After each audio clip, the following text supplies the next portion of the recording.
Coming up today on Locked On Texas Tech, did we find fatal flaws in a Red Raider rush defense in a statistically rough day in Manhattan, Kansas? We'll investigate up ahead. We'll also bring you what Oklahoma State head coach Mike Gundy said he was not sure if he was ready to see from the Red Raiders whenever he turned on the Texas Tech film this week.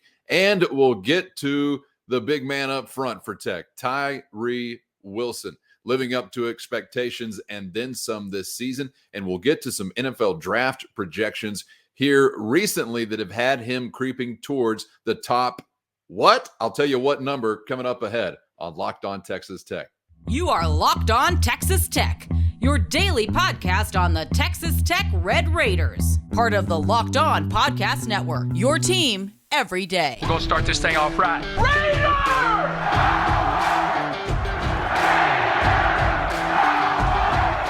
Everything runs through Lubbock. Thanks for joining us again on Locked On Texas Tech, your team every day on the Locked On Podcast Network with the only Chris Level. I'm Casey Cowan, and friends and neighbors, we were close to a perfect episode today, but thanks to the hamster running on the wheel, turning over, unplugging the heat lamp, the generator goes down. It's just a whole sorted conversation. Little garbled audio at the beginning of the program, ruined about 60 seconds of Chris Level brilliance. So we will join said brilliance in progress to kick off the episode. My deepest apologies as we return to the conversation with Chris discussing the challenge in limiting chunk plays for an opposing offense.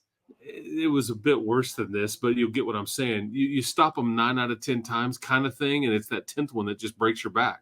And that's what you have to eliminate. And so because Dominic Richardson, I mean, I don't think he's not shaking, scaring you or have you shaking in your boots or anything like that.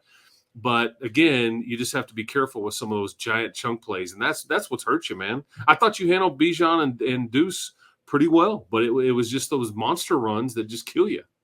Yeah, there were a couple of times where I thought you were really being the more physical combatant there last week in Manhattan and making number 22 earn it, which he did.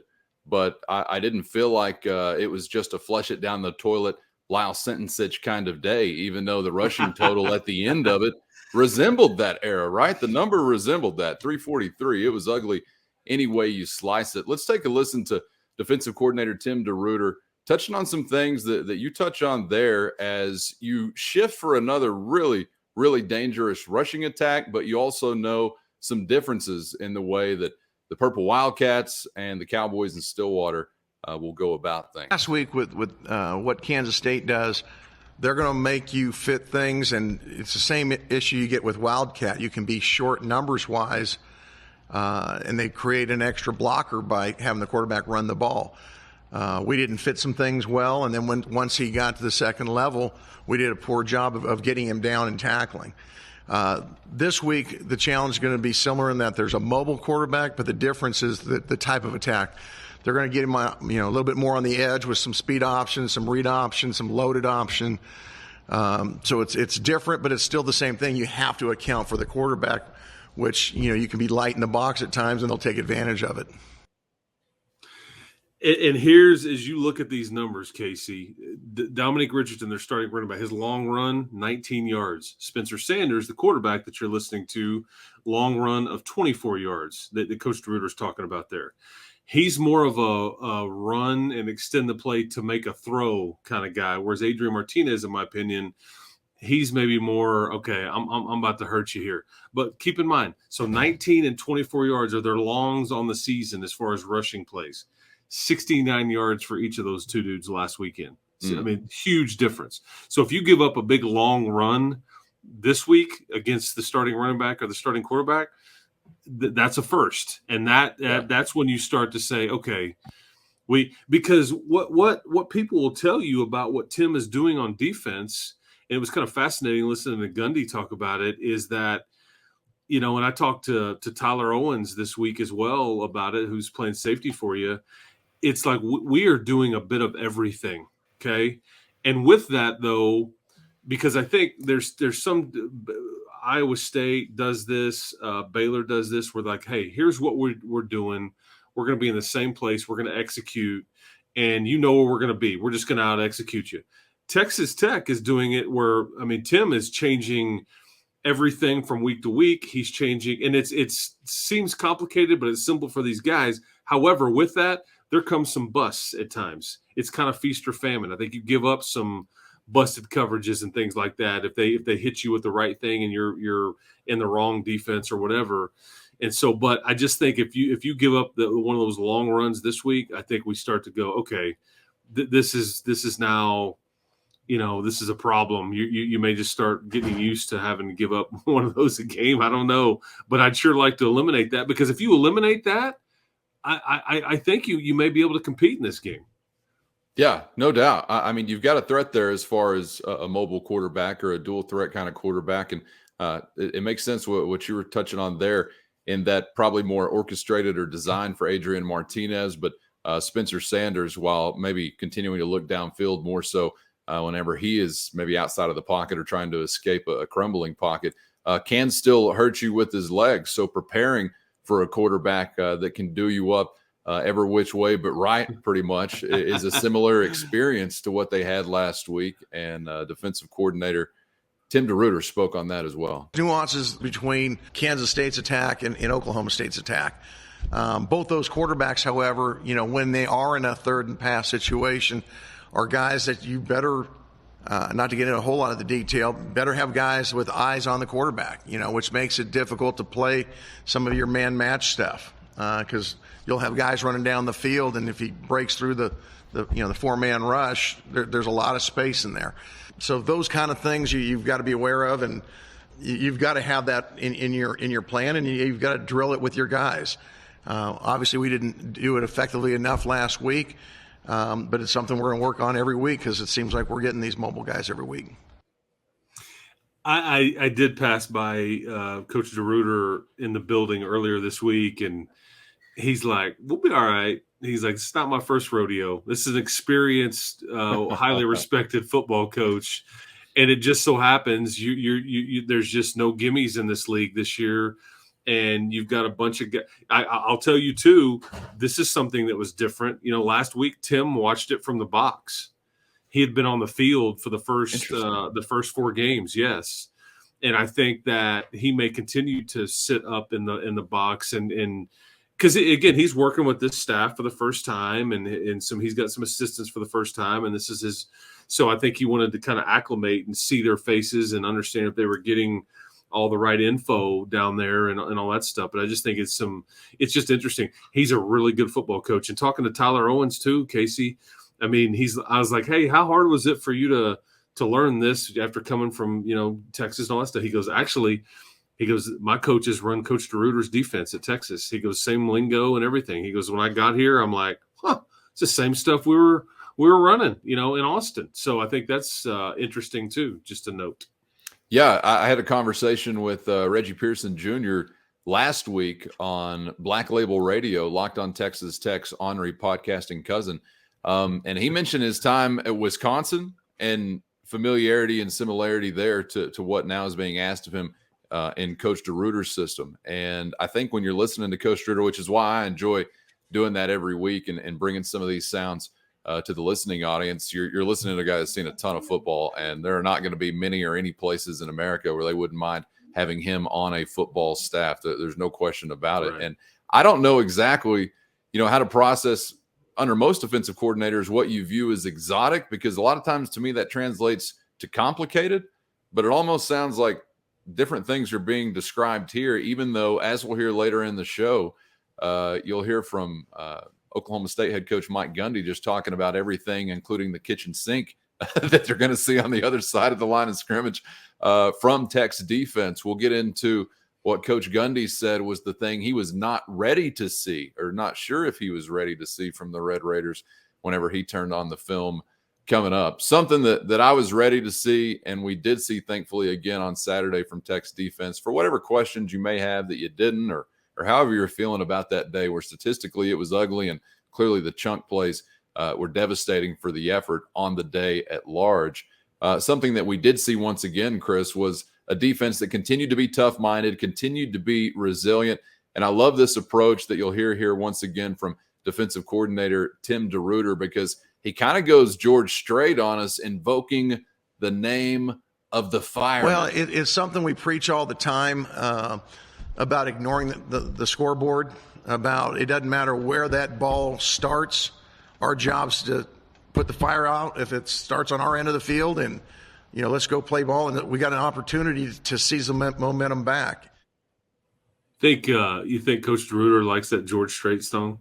Where to go in a fireman? That's my name. I think that's a Wayne Kemp and Mac Vickery original. Okay, I'll take Shout your out. word for it. I'll take Wayne your word Kemp, for it. look it up. He said earlier this year, it caught my attention. He said, we're firemen. We're there to put out the fire, because they were talking about being put in bad situations, short fields, whatever it is. He said, it doesn't matter. We're showing up to put out a fire. And it seems like they're excited about those chances to really snatch momentum back, maybe to their sideline. Even if it's on their own end of the field, if the offense goes for it on fourth down. I mean, And it has been. That's what you have to do. It's a mindset and all that. So I certainly appreciate that the concept, because I think it's easy for kids to understand. Hey, this is the deal, man. Nobody wants something to burn down, but somebody's got to show up with a red fancy truck and a siren and a hose and address it. And that's what they're being asked to do. But again, you just got to eliminate some of those long plays, man. I just would have loved to have seen what these games would have looked like if you could limit some of that or take those away. But again, that's not how this thing works, unfortunately. You don't want to be the fireman that shows up to put out a fire, and then after you put it out, you start another one over there on the side in the brush. No, we don't want to do that. No chunk plays going the other way after you put something out. Otherwise, when it come in a fire. I didn't know if he was actually referencing George Strait or Lil Wayne. You hit a fire truck. It's the fireman. Fire for fireman. I mean, I don't know what Coach DeRuyter's into, but he's been all over the country, so maybe he spent time with Wayne in the NOLA. I don't know. I can almost guarantee you that it's much closer to George Strait than Lil Wayne. Okay. But who knows? Yeah, who knows? Take a stab at it in the YouTube comments. See what the folks think out there. Which one he was leaning towards. Wheezy. Yeah. We will, and the F does stand for fireman, I believe. Wheezy F, baby. I want to get to, coming up, one more piece of sound from Coach DeRuyter, because he's talking about a guy that has blown the doors off of, I think, even some of the higher expectations so far this season. Tyree Wilson, a subject of conversation coming up next on Locked On Texas Tech, and also a subject of conversation as far as draft projections are concerned, as he lived up to, exceeded your expectations. Surely there's nobody that's saying he's been underwhelming so far. I'll tell you where I land coming up, and we'll hear from Coach DeRuyter as well on the other side. But first, our partners at Nissan are working with us to create a brand new thrill ride for you across the Locked On College Network called Thrilling Moments. This is where we highlight the most exciting play from the Red Raiders over the weekend, or possibly in the history of Texas Tech football. And this week, Chris, the thrilling moment from Joey McGuire and the good guys.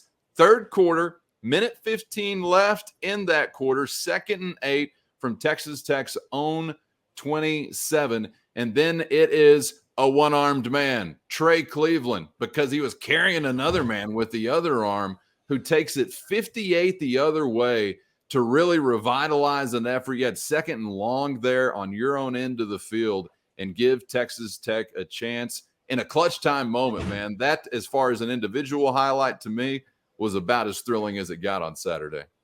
Yeah, and I think Trey's starting to learn how physical he needs to play. And I like the shot that you take. I wish that we would see a few more of those, and you've got to trust your guys in some of those 50-50 balls, because you're right, it was PI.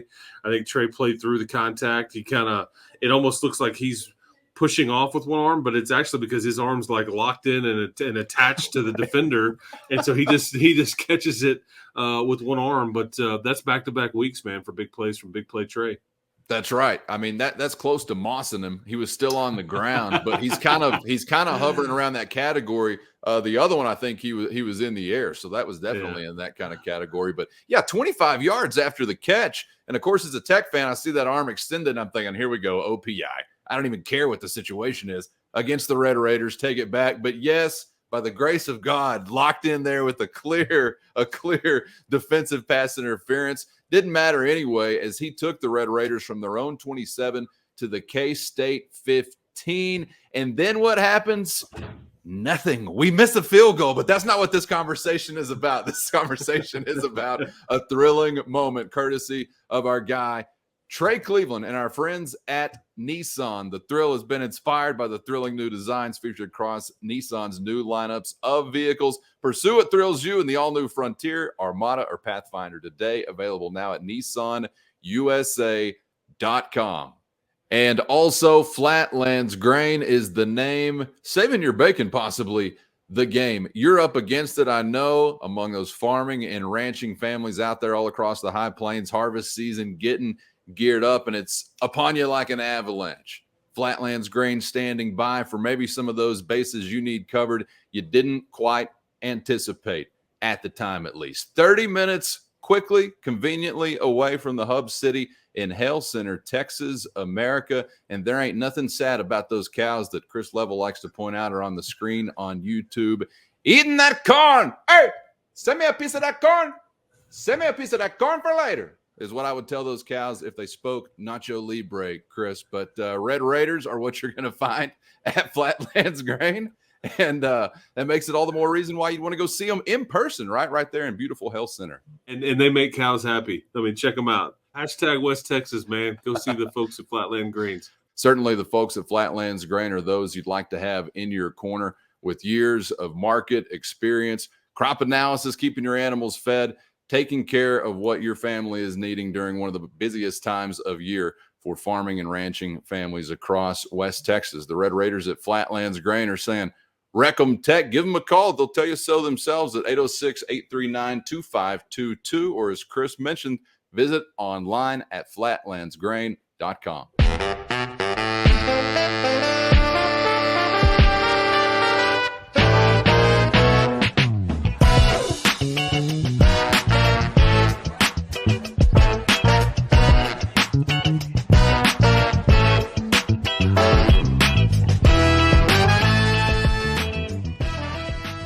Thanks for making Locked On Texas Tech a part of your day on the Locked On Podcast Network. Joining us on YouTube or anywhere you get podcasts, do subscribe. We would appreciate that. And catch up on anything you missed as you can just stroll through the annals of Locked On Texas Tech. If you're just joining us today, welcome. But think of all the brilliance you have missed so far. I mean, we've been at it since before football season got kicked off. So check out all the episodes, catch up on anything you might have missed this week or otherwise right there on YouTube or anywhere you get podcasts. Just search for Locked On Texas Tech. You don't have to search long. If someone was saying, point out Tyree Wilson, and you had any idea of his profile, Chris, because you're seeing again this week, first round projection, I think number 11, the most recent that I've seen. And man, he fits the bill. He looks it.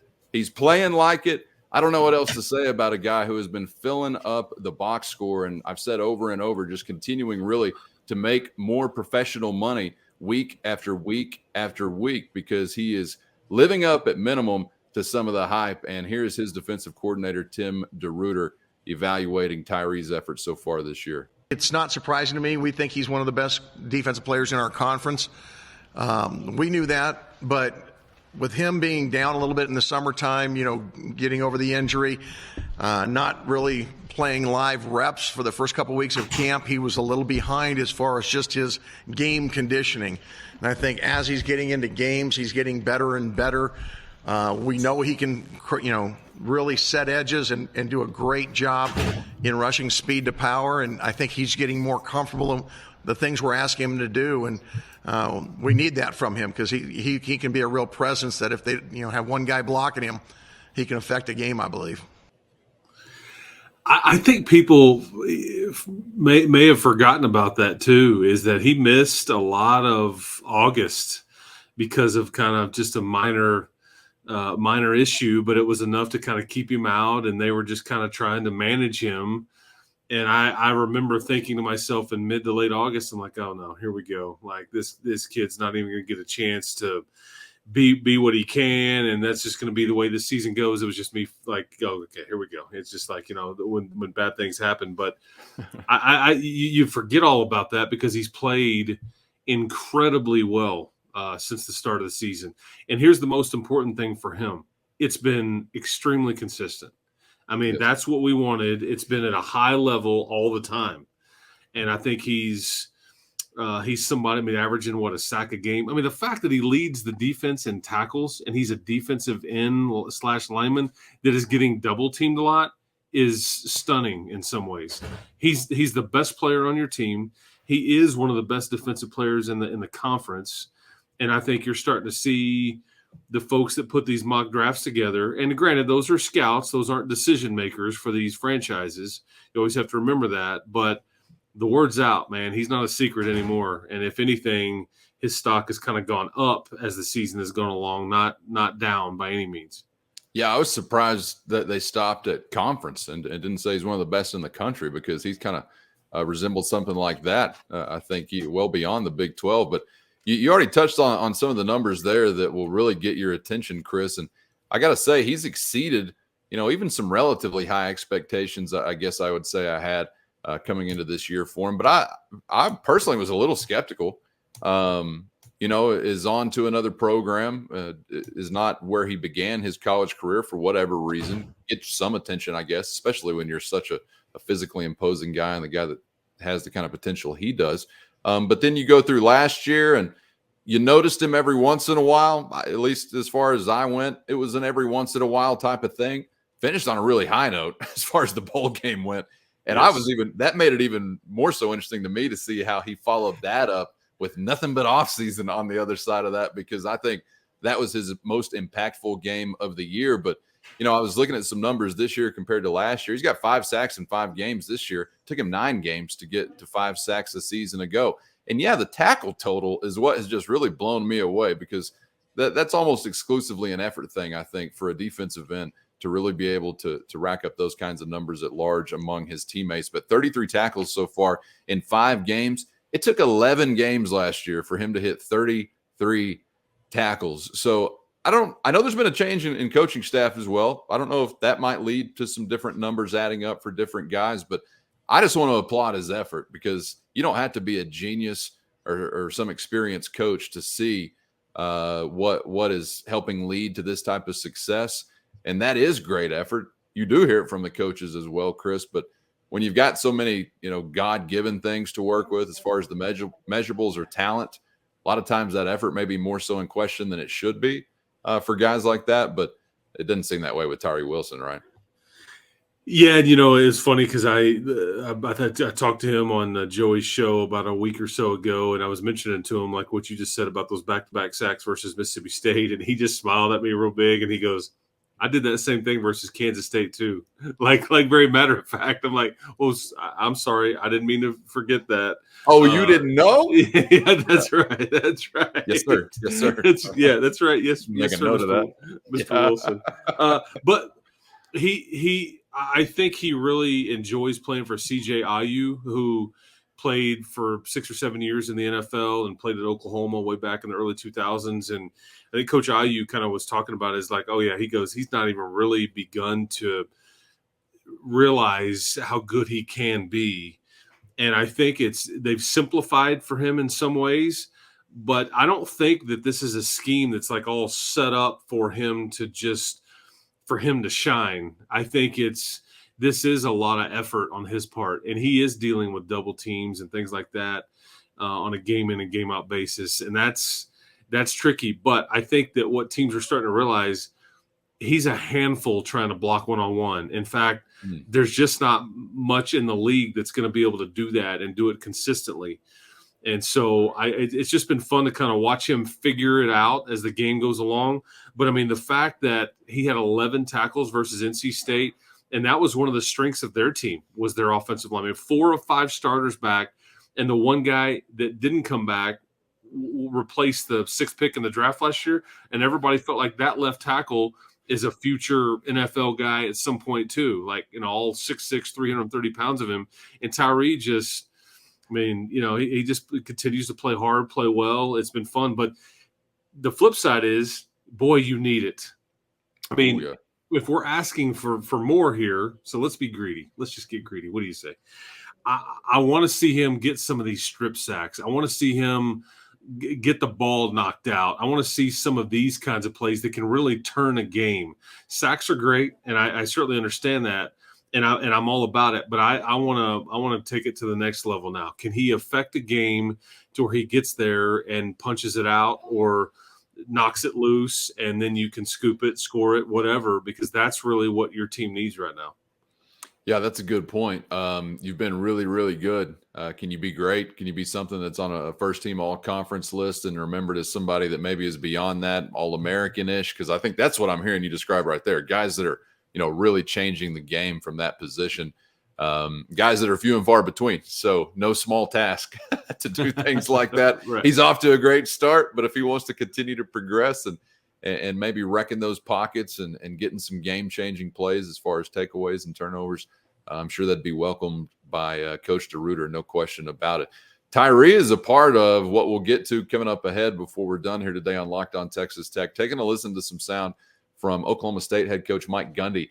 And I want to bring you what Coach Gundy said he wasn't sure he was ready to see whenever he turned on the Texas Tech film. I think he's losing sleep at night over it. And pretty amazing to hear him describe that. And also touching on his former experience with his own analytics book. We'll let you know what he thinks about that book on the sideline, tugging at your shirt and wanting to talk percentages up ahead. But first, it's our friends at Bet Online getting you ready for all the action this weekend. And, of course, we'll have between the lines action to discuss later this week as we'll be picking games in the Big 12 and beyond as Locked On Texas Tech goes against the spread. But, Chris, I wondered, have you been paying any attention to any hot seat or new head coaching odds? I guess I should say, because the seat has burned to a crisp now in Madison, Wisconsin, and that's one of the more interesting vacancies that we've seen across the country. And I could have sworn I saw not only Lance Leipold, which is no surprise, maybe as a number 2 or number 3 favorite, but Dave Aranda also high on the list potentially for a guy looking towards the Big Ten. I wonder. Hasn't Coach Aranda spent some time there? I believe so. And I believe Lance Leipold has spent some time in that state. So that's correct. Yeah, milking a cow, making cheese or something. and guess what? Wisconsin's in the Big Ten, are they not? They and are. the Big Ten is flush. I mean, they are loaded. So if it comes down to money, man, old Lance might take a phone call. I hope he does. I'm curious to see whenever Dave Aranda does leave for whatever pasture, are they going to make it like 4 out of 4 in a row that just continue to come in and stack up wins? Because the success with which Baylor has replaced winning coaches, I'm not saying heroic coaches, but winning coaches, has been pretty incredible and certainly enviable. But, yeah, that's going to be an interesting search to watch continue to play out and watch it continue to play out with all the latest trends with our friends at Bet Online. Live betting HQ. When it's all going down on game day, Bet Online makes it easy for you to follow your events, keep up with the slip, but also keep up with your favorite team. So head to the website today or use your mobile device to learn more about what the trends are shaping up to look like this weekend with Bet Online, where the game starts. And also don't forget this week about our friend Armen Williams with Schooley Mitchell, North America's #1 cost reduction company. I know you're asking yourself this every day as a business owner, because that's just kind of what business owners do when you're thinking about the bottom line. But are you paying too much for business services, fuel, telecom, utilities, e-signature services? Do you even need that? Did you know you had it? Did you know you needed it, or it could help you if you didn't have it? Well, this is where Armen Williams comes in. Red Raider through and through, so he takes it even more personally whenever he's trying to help a Red Raider-owned business become more efficient. SaveWithArmen.com is the website, Chris, and it is free to get the ball rolling. That always gets a man's attention or a woman's attention. No upfront costs, right? No upfront costs. And, and I remember talking to Armen about this way back when he started advertising with us, and he started taking me through all these different categories. And I see the little trash can symbol on on the screen there, and, right. and he's like, what about, man, if you're paying too much for dumpsters and all that? I see stuff like that I never even thought about. I'm looking at a trash can. He's talking dumpsters, but it's one of those categories. It's waste. That's right. It's waste. Yeah. You've got there on the screen waste to electronic logging devices. Yes. I So thought that was fuel actually, as far as the timber business went, I thought we were talking Pacific Northwest electronic logging devices. Like, here we go. Did you log that log? But it could be anything under the sun, right? Armen Williams is ready to take a closer look at it. But yeah, and not just like waste services. He literally may come in and say, I can get you a better waste basket. I can save you some money on a better waste basket. Literally, you never know, because it's stuff you might not even be considering. Business owners are thinking about customer service, improving the end product, and you should be. But some of those things that fall down between the cracks in between, costing you money right now, but it doesn't have to be that way with Armen Williams and Schooley Mitchell. You see it right there on the screen. Essential business services reduced by 28% on average. That's just on average. So think about what you could do with that much extra wiggle room as you get ready for 2023. Get the ball rolling right now. No upfront costs. It just starts with a free analysis, and Armen Williams and Schooley Mitchell only share in any savings you might find for your business. So do it today with the Red Raider. Let them do it for you. Your Red Raider owned family business with Armen Williams and Schooley Mitchell at savewitharmen.com. And my favorite memory of a dumpster was when Cactus Jack and Terry Funk were shoved off the stage by the road dog. And you actually, you mentioned the road dog right there. Oh, you didn't know? That was you. That was you a while ago. And that was a shiny blue dumpster. And they put those two great gentlemen in that dumpster and shoved it right off the Those stage. two great gentlemen. That's right. The end. One of those gentlemen, I think, once had to have half his face sewn back onto his head. Classic men of leisure. Yes. And yes, I'm sure that Armen could have That's saved West Vince Texas a few finest, bucks. Terry Funk. Yes. Yeah, like tomato sauce or whatever they're using. No, I'm kidding. The Funks don't use tomato sauce. That's real blood, baby. But if he would have asked Armen, he'd have said, Terry, you might shave a millimeter off of that cut, save a pint of blood. You can go dancing after the show. You're upright a little bit longer into the night instead of having to hit the sack early. Just something maybe he would have offered up once upon a time if they would have called Armen Williams at Schooley Mitchell or visited him online. And we're just reading the script, all right? We're just following the script they gave us here, script. folks. This Yes. is not off the cuff. SaveWithArmen.com.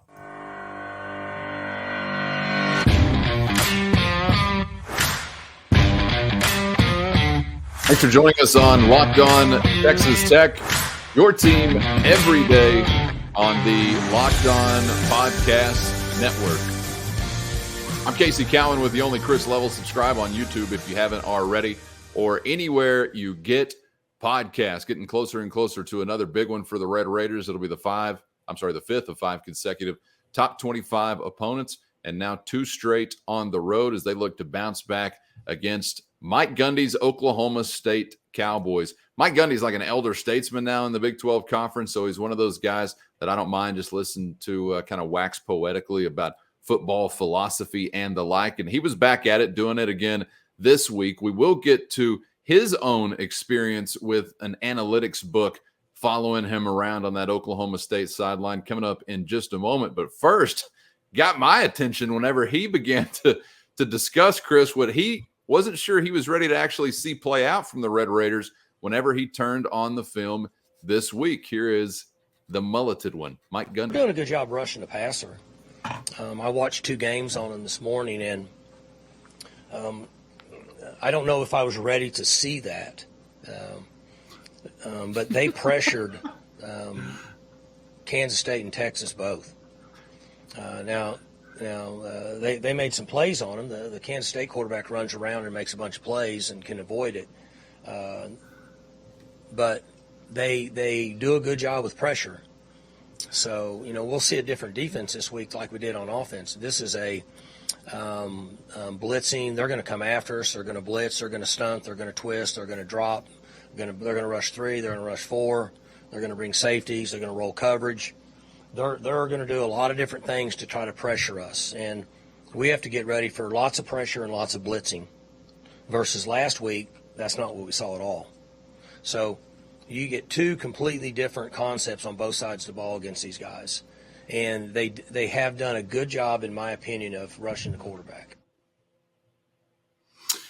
He's not wrong. I mean, I think again, it's back to the first part of the show, man. If you just eliminate the big plays, you really like what you've gotten, but you just gotta clean some of that up. And we've mentioned that, you know, Oklahoma State's running back and quarterback, they don't have any runs longer than 25 yards, but I think that's healthy praise. And again, I agree with him. I think that in the second half versus Texas, you won that battle and maybe won that game because of what your group up front did against that Texas offensive line. And I think in the second and the third quarter versus Kansas State, I mean, it was your game. But again, it doesn't work like that. You know, it's like, you know, you had the first couple of drives and then you had what went on in the fourth quarter and all that. But I do like the improvement and I like the group. I just would love to take a few plays away.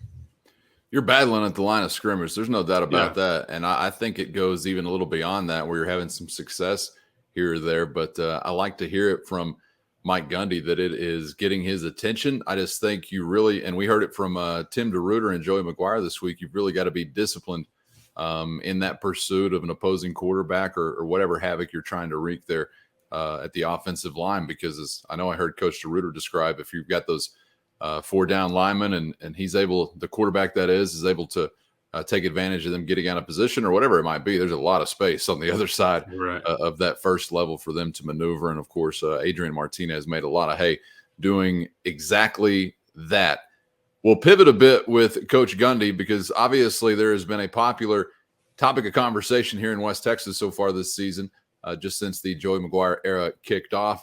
It's been an analytical conversation. So we get back to getting analytical. I've even liked the fact that they've now thrown in this week references to an all-knowing, all-seeing, omnipotent book of some kind. I didn't really notice them talking so much about the book the last few weeks, but we've been talking about a book. And Mike Gundy, I'll be damned, talking about his own book, Dear Diary. I tried that one year, and we had the book. We paid for the service and got all the information, and had a guy on our staff that followed me around on game day, and he would tug on my shirt on a third down and say, you know, if they stop us here, the book says to go for it. And this went on for a whole year. And at the end of the year, probably 75% of the time or more, I didn't want to do what the book said.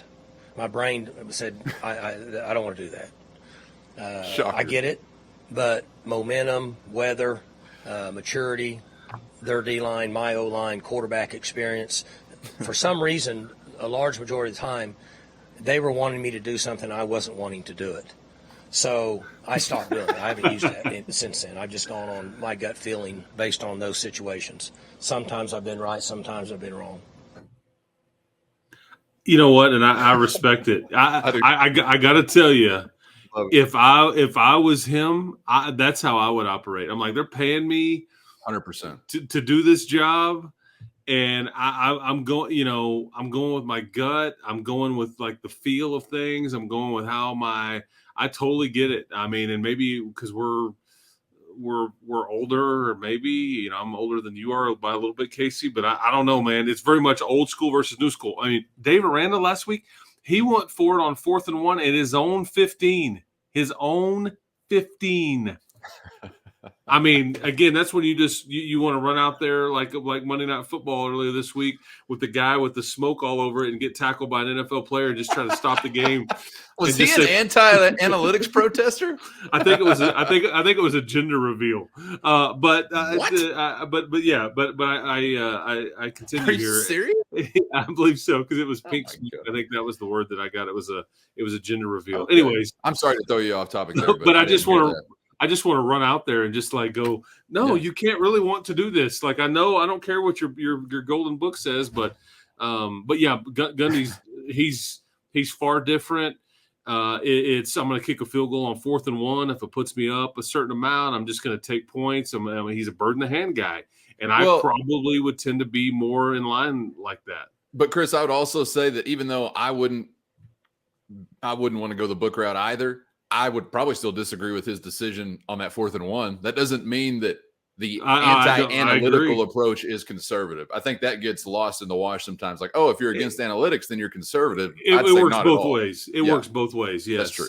That's yeah, true. I totally get what you're saying. But I we love can't be surprised either that he feels this way, right? I just love that he's like, yeah, the guy who's walking around tugging on my shirt. He I followed know. me around. He followed me picture around he the book. paints is the And best. he's like, the book says to do this, and he's like, and I just found that I didn't want to do what the book said.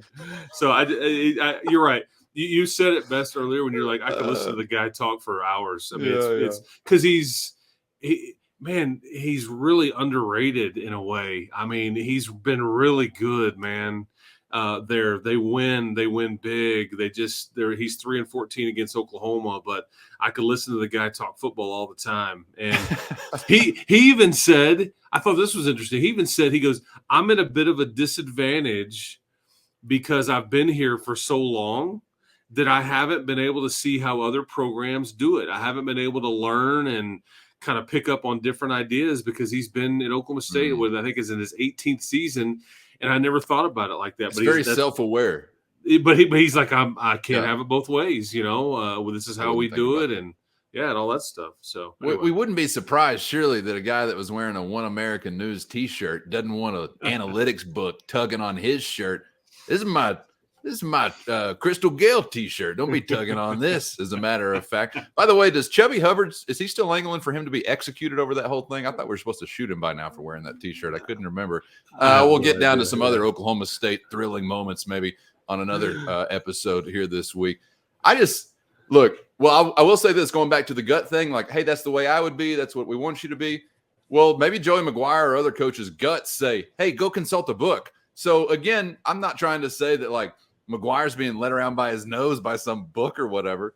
But obviously this is the choice that he has made. I do think, Chris, right or wrong, I don't know how I feel about it yet, really. I'm interested in it, is all I am for the most part right now. But I do feel like you have to know. Joey McGuire has to know. Zach Kitley has to know. I feel like this impacts the offensive coordinator more than the DC for some reason. I don't know. But Kirby Hocutt has to know going into this. You're opening yourself up to kind of an easy target for fan criticism, low-hanging fruit, if you will, when you reference over and over this book or this thing that's on paper and doesn't feel all the things that I think Gundy very accurately describes there. So go with it or don't go with it, but I think they've got to know, like, man, God, I'm going to get killed over this if I keep referencing this book, and we're not having success. If you're having success, then you could probably autograph the book and sell copies of it every weekend at the mall, for crying out loud, and sell out. But it's just a really interesting aspect that I actually didn't anticipate, Chris, as part of this first season with Joey McGuire. I totally agree. He'll come in and be aggressive, but it's not just being aggressive. There's supposed to be some like brainstorming behind it. And that whole conversation has fascinated me so far. Yeah, I completely agree. It's been, especially in Big 12 country, because Baylor and Tech are kind of operating one way. Gundy's opposite, and it's playing out in some of these games, I mean, and so I think it's become quite the topic on just the conversations and old school, new school, and all those kinds of things. But it's been, I did not expect this to be a thing, and it very much is, and we're not near done with it.